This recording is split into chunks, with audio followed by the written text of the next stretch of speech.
Hola, ¿qué tal? Muy buenas tardes. Bienvenidos al módulo 2 de Marco Legal y Ético de los Negocios, que pertenece al bloque de creación de valor compartido. Ustedes ya traen un antecedente de la legalidad y los negocios responsables, especialmente en los 4 ejes que rigen a la empresa en el sentido del derecho, que son laboral, fiscal, contratos y derecho de la propiedad intelectual. En esta primera sesión abordaremos los aspectos generales de el legal compliance. El legal compliance realmente es una materia nueva en el ámbito del derecho y de los negocios, debido a que antes se tenía la idea errónea de que las personas morales, es decir, las empresas, no cometían ilícitos. Esto es una idea totalmente errónea y pertenece a la filosofía antigua del derecho porque en la teoría del delito era muy difícil vincular a proceso a la persona moral. Es decir, es imposible privar de la libertad a una sociedad anónima, es imposible meter a la cárcel a una empresa. Pero dentro de la empresa sí hay personas que son responsables de las actividades ilícitas y por lo cual se desarrolla esta materia de cumplimiento regulatorio. Después se extiende esta materia para la responsabilidad social empresarial y hoy día se conoce como cumplimiento regulatorio o legal compliance, como no solamente lo que tiene que ver con la materia penal, sino también con otras materias de derecho y con la responsabilidad social que tienen las empresas al hacer negocios, como en el caso, por ejemplo, de Lego, cuando hace un convenio completamente legal de publicidad con Shell. Y vamos a ver un video para después comentarlo.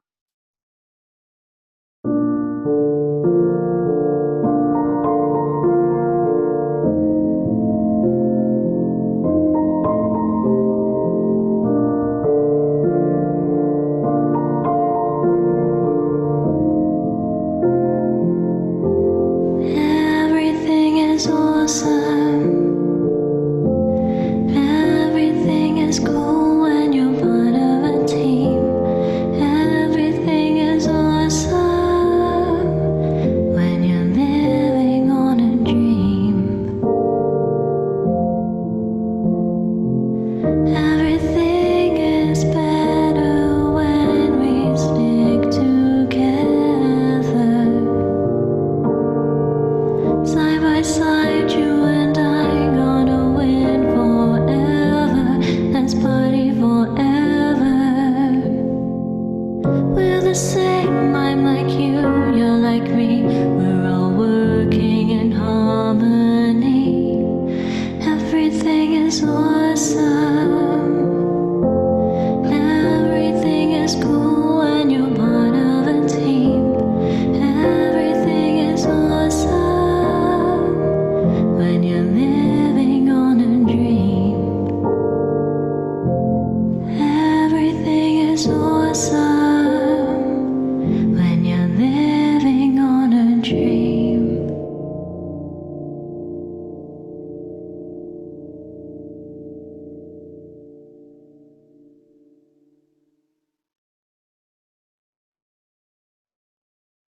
Muy bien, aquí me gustaría escucharlos a través del foro de discusión. ¿Qué opinan de este video? ¿Qué te hace sentir? ¿Por qué Greenpeace ha creado este video denunciando una relación de negocios entre Lego y Shell? ¿Y qué consecuencias puede tener para Lego el que se asocie con Shell? Vemos una noticia referente a este mismo caso.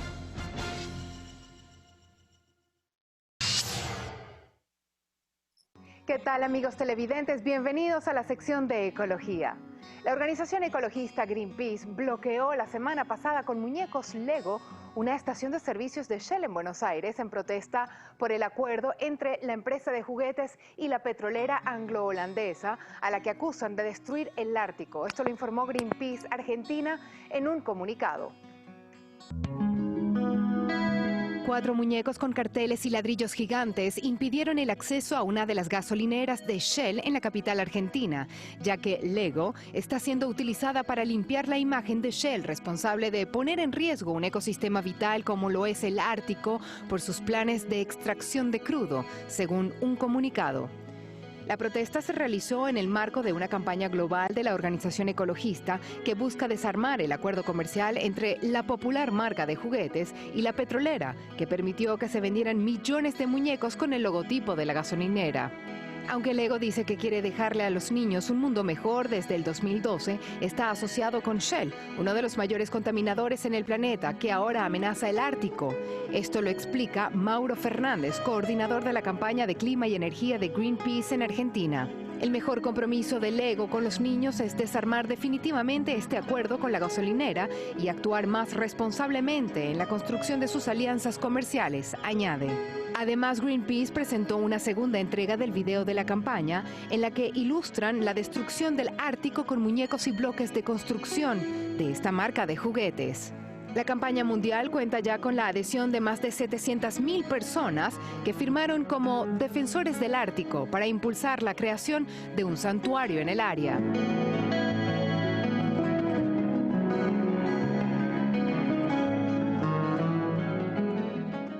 Aunque la organización Greenpeace tiene muchos detractores por sus formas de proceder, es innegable la lucha que tienen en pro del ambiente y los animales, lo que hace que también cuenten con un número importante de seguidores.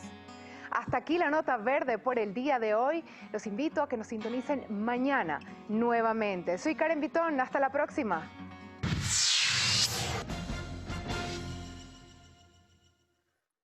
Muy bien, como pueden ver, es muy importante no solamente cumplir con las leyes, cumplir con las normas, sino también tener una responsabilidad social en los negocios. Por eso se habla en este módulo no solamente del marco legal, sino también del marco ético de los negocios. Porque la ética no solamente debe de estar en nuestras relaciones humanas del día a día, sino especialmente cuando una empresa tiene un nivel de producción, de ventas y de impacto global, aunque sea empresas pequeñas a nivel local, deben de empezar a contemplar este cumplimiento regulatorio desde el punto de vista legal y también desde el punto de vista ético. Sabemos que es muy caro los riesgos legales.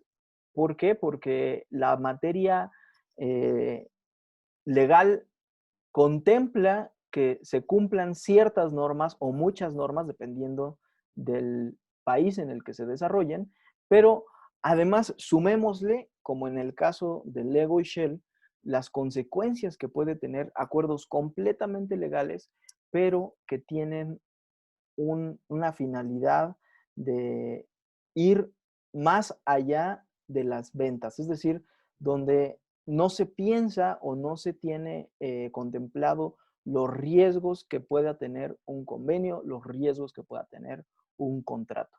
El cumplimiento regulatorio es un paso previo, digamos, o es un paso importante para generar una empresa socialmente responsable. En México, esto de las empresas socialmente responsables es una normatividad que está facultada por una empresa privada, es decir, una sociedad te faculta como empresa socialmente responsable al cumplir ciertos requisitos dentro de los estándares y dentro de la producción de tu empresa. Sin embargo, la responsabilidad desde el punto de vista de legal compliance tiene varios referentes como son la protección de los trabajadores, los derechos humanos, el combate a la evasión tributaria, es decir, desde el punto de vista fiscal, los derechos de propiedad intelectual, respetar el copyright y los derechos de autor, respetar también el trademark o los derechos de marca, la protección al medio ambiente, como vimos en el caso del Lego y Shell, y la protección al consumidor, un tema sumamente importante, especialmente para nuestro país y para los Estados Unidos. ¿Conoces otros casos en los que una empresa es criticada por conducta de sus proveedores? Seguramente sí han conocido muchos casos en los que una empresa es criticada por conducta de sus proveedores y a esto yo los invito a que participen en el primer foro. El segundo tema es, ¿para qué nos sirve el cumplimiento regulatorio? ¿Para qué sirve tener un compliance officer en nuestra empresa? ¿De qué sirve tener y pagar un departamento legal que vigile, porque realmente se puede convertir o se debe de convertir en un órgano de vigilancia del cumplimiento interno de la empresa. Es decir, se vuelve el legal compliance algo así como el auditor interno de la propia empresa. Muchas veces, inclusive en el ámbito de las empresas, no son muy bien apreciados todos los que pertenecen al departamento de Legal Compliance. ¿Por qué? Porque son los que te dicen, ¿sabes qué? No puedes firmar este acuerdo, ¿sabes qué? No puedes hacer este convenio porque tiene estos riesgos, tiene estas posibilidades de fracaso, tenemos estas banderas rojas que pueden ser tanto corrupción como prevención de lavado de dinero, como cualquier N cantidad de asuntos, hasta inclusive mediáticos, que pudieran detener al negocio. Entonces, para profundizar este tema, yo los invito a que den clic en este artículo para que ustedes puedan ver cómo una pequeña empresa, una startup, necesita también estas guías de cumplimiento regulatorio y qué tan viable o inviable puede ser el tener un departamento de compliance dentro de nuestra empresa. Aquí los invitamos a una reflexión, que es: la empresa Volkswagen hubiera pasado por el escándalo de 2015 por haber manipulado niveles de emisión de dióxido de nitrógeno en sus vehículos de diésel con un programa de cumplimiento regulatorio, recordando brevemente que la empresa Volkswagen modificó los resultados de las emisiones de dióxido o de óxido de nitrógeno, y esto para cumplir los estándares europeos de la Comisión Europea, donde certifican que los vehículos que circulan por las calles, por las autopistas de Europa, no emitan un número de contaminantes que pueden ser perjudiciales para la salud. Entonces, la empresa Volkswagen corrompe a los laboratorios para que sus vehículos sean precisamente aptos para circular en la Unión Europea. Entonces, esto tiene unas consecuencias no solamente financieras, sino también unas consecuencias a nivel prestigio de su marca, ya que demeritó mucho no solamente sus ventas, sino también la confianza que depositan los consumidores en la propia marca. Ahora, en el tema 3, ¿cómo se realiza el cumplimiento regulatorio? El cumplimiento es una figura jurídica, como les decía, de reciente introducción a México. Tiene su origen en los Estados Unidos, aunque hoy ya es completamente regionalizada al derecho mexicano. Y para explicar qué es el compliance, vamos a ver el siguiente video.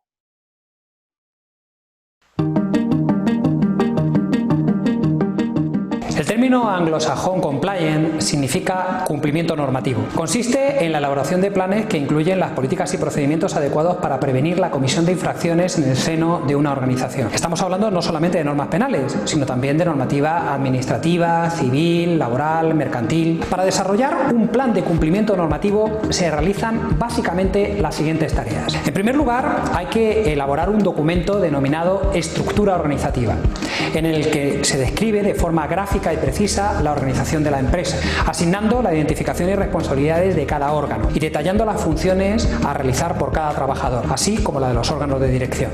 Posteriormente se redacta el mapa de actividades, esto es, el catálogo general de actividades internas y externas que realizan los trabajadores y directivos de toda la estructura organizativa de esa persona jurídica. En base a ello se redacta el mapa de riesgos. En el mapa de riesgos se concretan los posibles riesgos por el incumplimiento normativo, determinando su probabilidad y gravedad. Se evalúa detalladamente el riesgo de incumplimiento, esto es, la posibilidad de que acontezca una infracción por acción u omisión. Especial relevancia tiene la evaluación de los costes. No me estoy refiriendo solamente a los costes económicos, sino también muy especialmente a la pérdida de reputación, que puede ser trascendental para la empresa. En base a todos los documentos anteriores, se ofrecen protocolos de gestión de riesgo, que son reglas internas elaboradas expresamente para cada organización, de riguroso cumplimiento para poder detectar y prevenir hechos que puedan afectar al funcionamiento de dicha persona jurídica. Las reglas se incorporan a los correspondientes manuales de gobierno corporativo. Y finalmente, una auditoría periódica, interna y externa, resulta esencial para garantizar los sistemas de gestión y la cultura de prevención de incumplimientos normativos dentro de la organización. Los principales interesados en implementar un sistema de prevención de incumplimientos normativos son los propios directivos de las empresas, que evitan de esta forma problemas legales con el consiguiente ahorro de costo. Muchísimas gracias por su atención.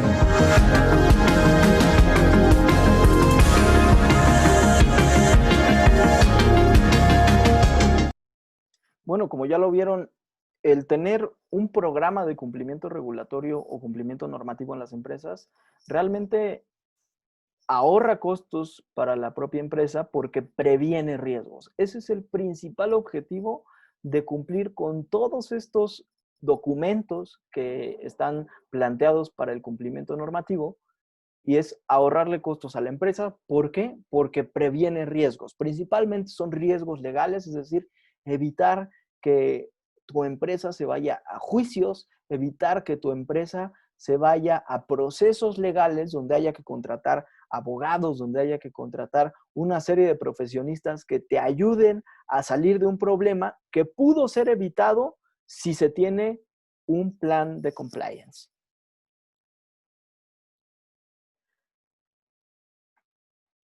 En este tema 3 planteamos el siguiente ejercicio, que es que en su foro de discusión ustedes discutan sobre una pequeña empresa que fundan 2 personas, Sara y Julia, que se asocian para hacer un negocio donde ponen cada una la mitad del capital, así como su propio trabajo, es decir, no tienen empleados y ellas son los directivos.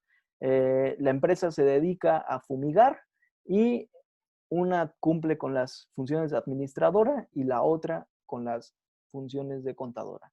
Ellas han iniciado su negocio a mediados del año anterior y no se han incorporado legalmente como sociedad mercantil, aunque entre ellas firmaron un documento privado donde establecen que han formado una sociedad anónima y se identifican así ante sus clientes. Ambas firman contratos a nombre de su sociedad, cómo van apareciendo las necesidades, y solamente le avisan la una a la otra de los contratos que han firmado y mandan a fumigar casas y negocios con los mismos químicos sin tomar en cuenta si pueden perjudicar a las mascotas de los lugares en los que contratan. Ahora, de acuerdo a lo que viste en el video, ¿qué pasos contendría un plan de cumplimiento regulatorio para la empresa de Sara y Julia? Específicamente en el mapa de riesgos. ¿Y qué riesgos potenciales puedes mencionar con respecto a los actos que hacen Sara y Julia? En este caso, esperamos sus respuestas en el foro de la sesión. Y por último, en el tema 4, ¿quién realiza el cumplimiento regulatorio? Esto ya lo habíamos adelantado. Es una persona en particular que se le denomina el Compliance Officer. Vamos a ver este video para ver cuáles son las funciones del Compliance Officer.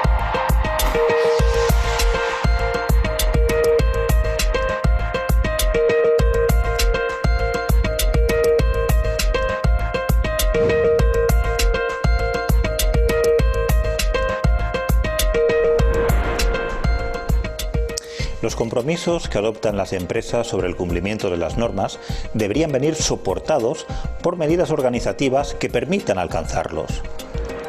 Por eso, tan importante es comprometerse con el compliance como fijar el órgano u órganos que se ocuparán de impulsar las medidas precisas. Los estándares más modernos sobre compliance establecen la necesidad de disponer de un órgano de compliance para prevenir, detectar y gestionar las conductas que puedan suponer incumplimientos. Podemos decir que el órgano de compliance necesita un programa de compliance que le guíe en lo que tiene que hacer, del mismo modo que un programa de compliance precisa un órgano que lo ejecute en la práctica.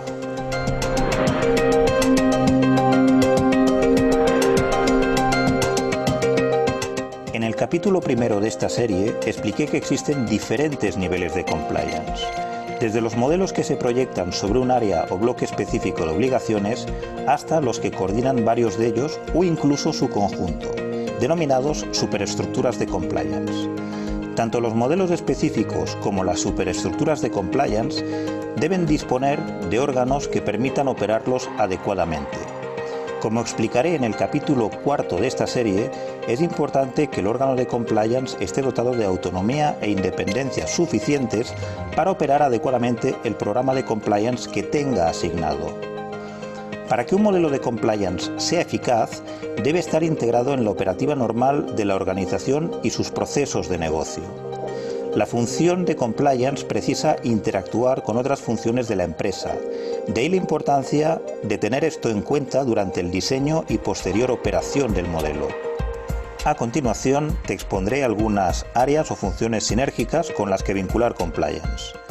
Control de riesgos, a efectos de utilizar una metodología coherente con la empleada en la organización para identificar, analizar y valorar sus riesgos. Asesoría jurídica interna, para, por ejemplo, analizar adecuadamente las consecuencias derivadas del incumplimiento de las normas. Recursos humanos, para establecer criterios de selección, promoción y compensación de las personas de la organización, acordes con su performance de compliance.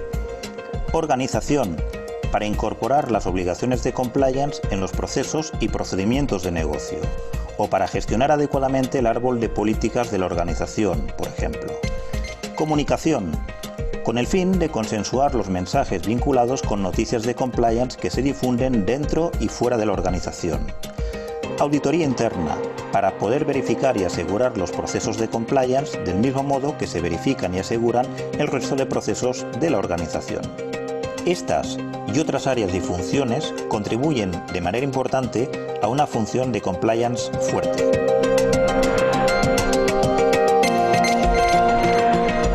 La función de compliance no es nueva, pues existen organizaciones que disponen de áreas o departamentos de compliance desde hace años. Normalmente es en el ámbito de los mercados regulados donde aparecen los primeros textos sobre la función de compliance, vinculada, inicialmente, a determinado marco regulador. Sin embargo, con el incremento en el volumen y complejidad de la normativa, la función de compliance adquiere un ámbito de aplicación más extenso, dejando de limitarse al marco regulatorio y proyectándose sobre cualquier norma que pueda impactar en la organización, incluyendo las asumidas voluntariamente.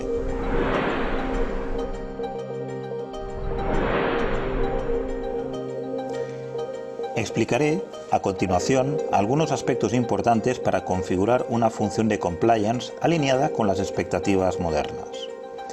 En primer lugar, la función de compliance debe hallarse cercana al máximo órgano de administración social, garantizando una comunicación rápida y fluida que permita informar y actuar de manera inmediata ante riesgos de compliance.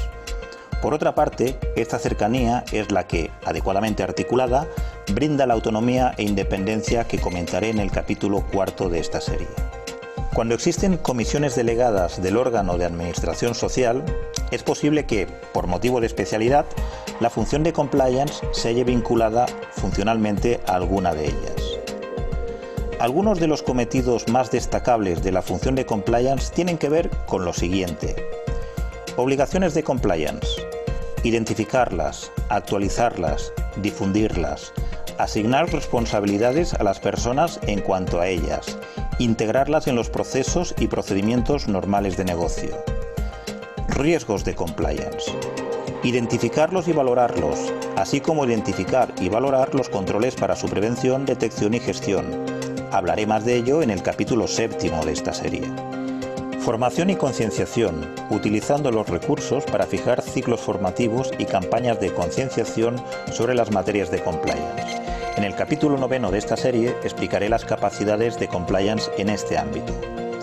Asesoramiento y reporte, asesorando al equipo directivo sobre las obligaciones de compliance y las consecuencias en caso de vulnerarlas, y estableciendo reportes periódicos sobre su actividad al órgano de gobierno y a la máxima dirección, sugiriendo la adopción de las decisiones oportunas para conseguir los objetivos de compliance. Canal de denuncias. Participación en los canales de denuncias a través de los cuales se puedan detectar y gestionarse riesgos de compliance. Mantenimiento de documentación. Mantener unos registros adecuados no solo del propio modelo de compliance, sino también de su ejecución, facilitaré alguna información de utilidad sobre este particular en el capítulo 5 de esta serie. Debe comprobarse que los elementos del modelo de compliance operan adecuadamente y verificarlo periódicamente para garantizar su adecuación a las circunstancias, tanto internas como externas, de la organización. Has visto cómo todo modelo de compliance precisa un órgano que lo lleve a la práctica.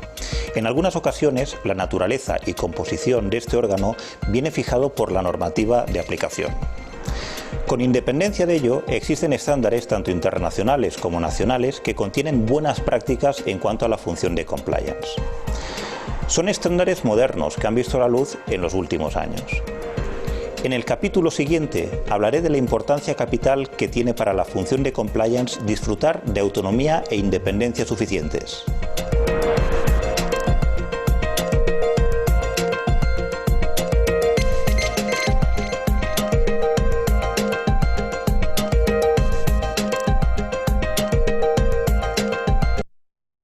Muy bien, como pueden ver, el Compliance Officer es una figura muy importante en las organizaciones, en las empresas, específicamente por la cercanía que tiene con el CEO, con el director general y por el nivel de auditoría que puede llegar a tener en caso de la detección de un riesgo. Podemos hablar de una materia muy delimitada, como puede ser la anticorrupción, es decir, prevenir actos de corrupción, ya sea con gobierno o con otras empresas, hasta inclusive detectar o prevenir algunos riesgos legales que puedan suceder dentro de la empresa, como son el muy recurrido acoso laboral que ocurre prácticamente en muchas organizaciones, y también pues, puede ser la discriminación laboral o cualquier materia que pueda poner en riesgo la actividad interna de la empresa. En cuanto al cumplimiento regulatorio, en este módulo lo abordaremos desde la materia civil, mercantil, laboral, fiscal y propiedad intelectual. ¿Qué busca el cumplimiento regulatorio en estas materias? En la materia civil principalmente hablamos de los contratos que firman las empresas. Recordando un poquito la materia de legalidad y negocios responsables, los contratos son aquellos convenios de voluntades en donde dos o más partes se convienen, es decir, ponen por escrito o de manera tácita, es decir, también de manera oral, algunos acuerdos que ellos mismos se comprometen a cumplir.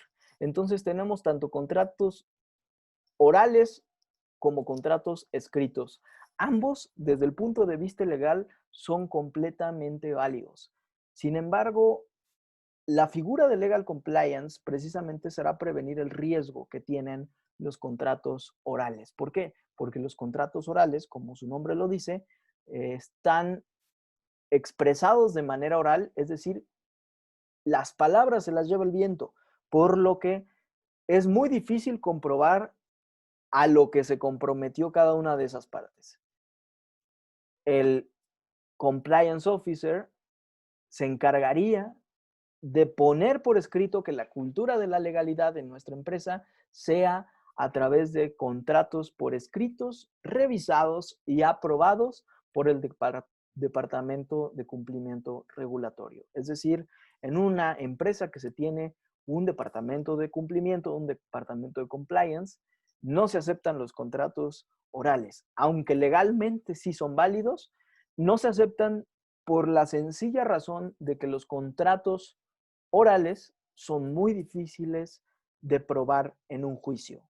¿Cómo pruebas lo que hablaste? ¿Cómo le das un valor probatorio a lo que realmente tú te comprometiste o la otra parte se comprometió a cumplir y de manera oral? Sobre todo con el paso del tiempo, a veces, aunque no sea de mala fe, se pueden olvidar lo que se haya llegado a comprometer. Entonces, en la materia civil y mercantil se basa precisamente en los contratos, principalmente contratos, por ejemplo, de arrendamiento que pueda tener una empresa, contratos de compraventa, de contratos de proveeduría, contratos de leasing, de arrendamiento financiero, entre muchos otros. En la materia laboral está presente porque se ve la relación laboral que tiene el empresario con sus empleados y cómo se pueden evitar ciertos riesgos desde el punto de vista de cumplimiento de la materia laboral y de seguridad social, así como de la prevención del acoso laboral y de riesgos laborales que puedan suscitar en accidentes. Y en materia fiscal, es todo lo que tiene que ver con los impuestos, con la materia tributaria, de cómo pagar, de cuándo pagar, de qué está dentro de del mapa de riesgos, qué actividades no presentan un riesgo, y en materia de propiedad intelectual, en el respeto de las marcas, de las patentes, diseños industriales y todos los derechos de autor del copyright, tanto de los programas informáticos como de los productos y de las ideas que se manejan en una empresa. Por lo tanto, es muy importante en estas materias. Además, habríamos que agregar las materias del medio ambiente, por ejemplo, las materias de competencia económica, en las cuales se eviten las prácticas monopólicas, donde se eviten los acuerdos de cárteles, donde también se ven algunas actividades que sean ventajosas para el comercio internacional. Muy bien, hasta aquí, hasta este punto, podemos apreciar que un programa de compliance hace la diferencia entre la cultura de la legalidad en una empresa y el riesgo que se tiene de no tener una cultura de la legalidad en nuestra empresa. Aquí ustedes pueden leer esta responsabilidad penal en el uso de los secretos industriales. Y por último, ahora sí vamos a pasar al caso que tiene que ver con este tema 1.